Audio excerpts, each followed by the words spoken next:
Energy আছে, যেটা আমি আগেও বললাম, কিন্তু এনার্জি কিন্তু বোঝে, বোধ শক্তিটা রয়েছে। মানে ধরুন কোনো একটা পর্দা লাগানো আছে, সাপোজ বাড়ি থেকে কিছু দূরে, একটু হাওয়া দিয়ে সরলো, ভয়ে ওখানে অজ্ঞান হয়ে গেল। এটার সঙ্গে কিন্তু নেগেটিভ এনার্জিকে তুলনা করলে হবে না। সঙ্গে সঙ্গে তাকে ওখান থেকে বার করে নিয়ে আসুন বাইরে, তার কিন্তু সেই রিয়াকশন হবে না।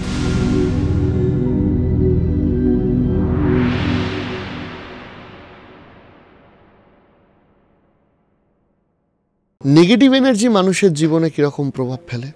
আর আমরা যে এই যে হয় না যে অনেক সময় ধরুন কোথাও একটা গিয়ে যাকে বলে হরর ফিল হচ্ছে বা ভূতের ফিলিংস হচ্ছে, এটা কি মানুষের প্রকৃতিগতভাবেই এটা আমাদের মধ্যে আছে যে নেগেটিভ জায়গায় থাকলে বা কোনো নেগেটিভ এন্টিটি চারপাশে থাকলে আমরা ফিল করতে পারি? এনার্জি আছে, যেটা আমি আগেও বললাম, কিন্তু এনার্জি কিন্তু বোঝে, বোধ শক্তিটা রয়েছে। মানে ধরুন আমরা দীর্ঘদিন এগুলো নিয়ে কাজ করি, গুপ্তভাবেই করি বা বাইরে সবাইকে সমাজ মাধ্যমে দেখিয়েই করি, যেই করুক, তারা কিন্তু ফিল করতে পারে, ভেতরে সারা জীবন রেখে দেওয়ার মতো নয়। কিন্তু ধরুন যারা এই বললেন হরর একটুখানি ফিল করা, কোনো পুরনো দিনের বাড়ি, কলকাতাতেই এরকম প্রচুর পুরনো দিনের এই পুতুল বাড়ি উত্তর কলকাতায় আছে, ভুতুরে বাড়ি বলে। ধরুন ওখানে কোনো কেউ মারা গেছে, সুইসাইড অ্যাটেম্প করে মারা গেছে। এবার আত্মহত্যা করলে তার তো একটা বৈদিক ক্রিয়া আছে বা তন্ত্রের ক্রিয়া আছে, যেগুলো বাস্তুদোষ ফেলে, সেটা কাটাতে হয় বা সেটাকে প্রশমন করতে হয়। অনেকেই করে না আজকালকার দিনে, বিশ্বাস করে না, ও কি হবে, ঠিক আছে। এবার ধরুন তার জীবনে ঘটেনি, কিন্তু সেই বাড়িতে অন্য কারোর জীবনে এটা আসতেও পারে, সেই এনার্জি তাকে ধরতেও পারে, এবং সেই এমনভাবে গ্রিপ করতে পারে, যদি সে যার কাছে সেটা ছাড়াতে যাবে, যে সাধকের কাছে যাবে, সে যদি সেটা না জানে সঠিক, ওই ফু দিয়ে ঝাড় দিয়ে এই দিয়ে কিন্তু বেরোয় না, থেকেই যাবে আপনার জীবনে। এবং আপনি সেটা নিজের জীবনেও ফিল করতে পারবেন। এবং আপনাকে ধরুন আমরা এত মানুষ দেখেছি, এখন আর আলাদা করে বার্থ চার্ট দেখতে হয় না, চোখের দিকে তাকালে বা অবয়বটা দেখলে বোঝা যায়, ফিল করা যায়। এরকম যে যে সাধক আছে আজকের দিনে, তারা দেখলেই বুঝতে পারবে, নিজে তো বুঝবেনই, যে ফিল মানে যার জীবনে রয়েছে। আপনি বললেন এটা সারা জীবন থাকে না, থাকে। এমন কোনো এনার্জি যদি গ্রিপ হয়, সবসময় আপনাকে প্যাম্পার করবে না, কিন্তু বিশেষ বিশেষ ক্ষেত্রে প্যাম্পার করবে। মানে ধরুন কোনো বাংলো বাড়িতে আপনি ঘুরতে যাচ্ছেন বন্ধুদের সঙ্গে, এবার ঘুরতে যাচ্ছেন, এবার আপনি আপনার মধ্যে কিন্তু এনার্জিটা রয়েছে, কোনো কোথাও হয়তো পেয়েছেন বা কোথাও থেকে হয়তো আপনার ভেতরে ঢুকেছে, আদৌ সেটা বাংলো বাড়িতে হয়নি, কিন্তু আপনি দেখছেন চারদিকটা অন্ধকার, আপনার কিন্তু প্যাম্পার শুরু হয়ে যাবে, হবেই। এবং এটা শুধু এনার্জি থাকলেই নয়, যে কোনো সফট হার্টেড মানুষ যারা খুব দুর্বল প্রকৃতি, এমনি অ্যাটাক করবে, তার জন্য মানে কোনো এনার্জি লাগবে না। আর যদি আপনার ভেতরে থাকে, তাহলে তো আপনার প্যাম্পারের আরো বেশি হবে। সেই জন্য দুর্বল মানুষরা ভুতুরে জায়গায় একটু বেশি ভয় পায়। হ্যাঁ, এবং এটা কিন্তু নিজের মনের ব্যাপার। মানে ধরুন কোনো একটা পর্দা লাগানো আছে, সাপোজ বাড়ি থেকে কিছু দূরে, একটু হাওয়া দিয়ে সরলো, ভয়ে ওখানে অজ্ঞান হয়ে গেল। এটার সঙ্গে কিন্তু নেগেটিভ এনার্জিকে তুলনা করলে হবে না। এনার্জি আছে, আপনি শ্মশানেই যান, আপনি কবরস্থানেই যান, আপনি কোনো পরিত্যক্ত বাড়িতে যান, কোনো বাংলোতে যান, কোনো পিঠে যান, আছে, কিন্তু সেটা সবার জন্য দর্শনীয় নয় বা সবার অনুভবের জায়গায় নয়। যারা সাধক সাধনা করবে, দীর্ঘদিন বসে বসে সাধনা করছে, জপ করছে, হোম করছে, ক্রিয়া করছে, তাকে কিন্তু নেগেটিভ এনার্জির কোনো প্রয়োজন নেই, ছুঁতে পারবে না, ছুঁতেও পারবে না এবং প্রয়োজনও নেই।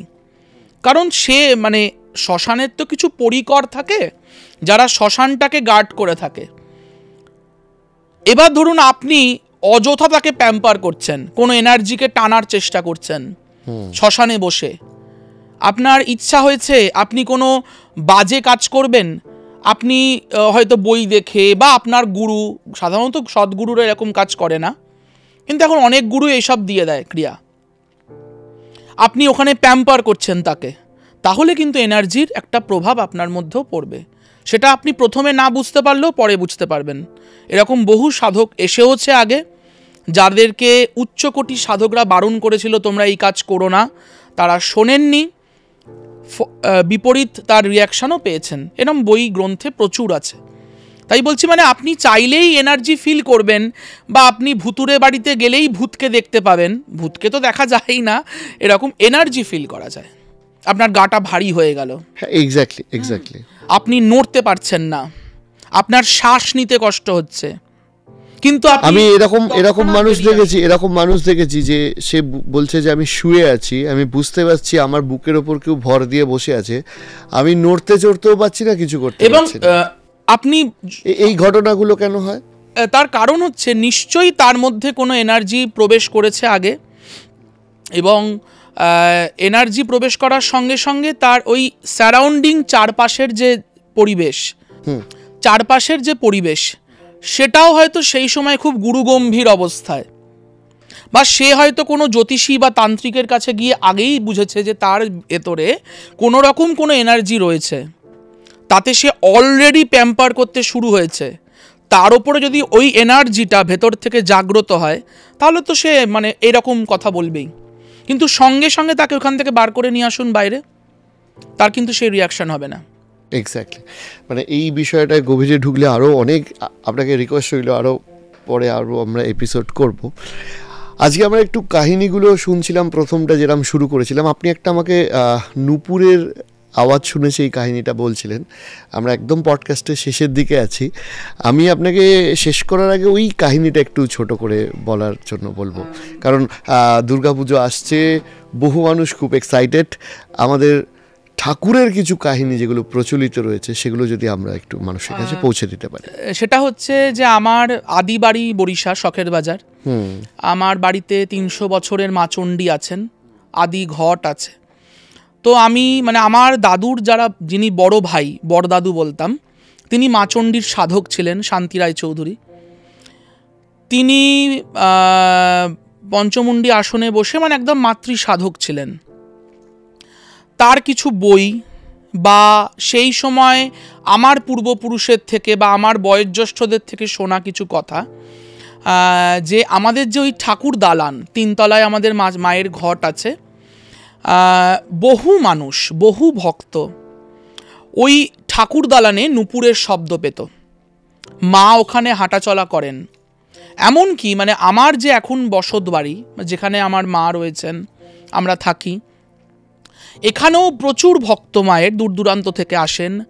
তারাও লিটারেলি বলেন, বা তারা যদি রাত্রিবাস করেন, পরের দিন হয়তো বাড়ি যাবেন, আগের দিন সারা রাত হোম হয়েছে, 3টে 3:30 সময় তারা একটু বিশ্রামে গেছেন, তারাও লিটারেলি বলেন আমাকে যে মহারাজ এরকম কিছু ফিল হচ্ছে, বা সিঁড়ি থেকে কেউ নেমে গেল।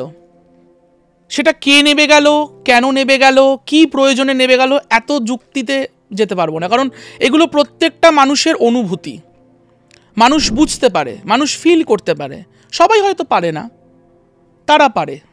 মা হয়তো বা কোনো একটা স্পিরিচুয়াল পাওয়ার হয়তো তাকে জানান দেয়, এটা প্রত্যেকের অনুভূতি। এরকম নূপুরের শব্দ পাওয়া, মায়ের উপস্থিতি অনুভব করা, এটাও তো একটা ভাগ্যের ব্যাপার, সবার পক্ষে সম্ভব না।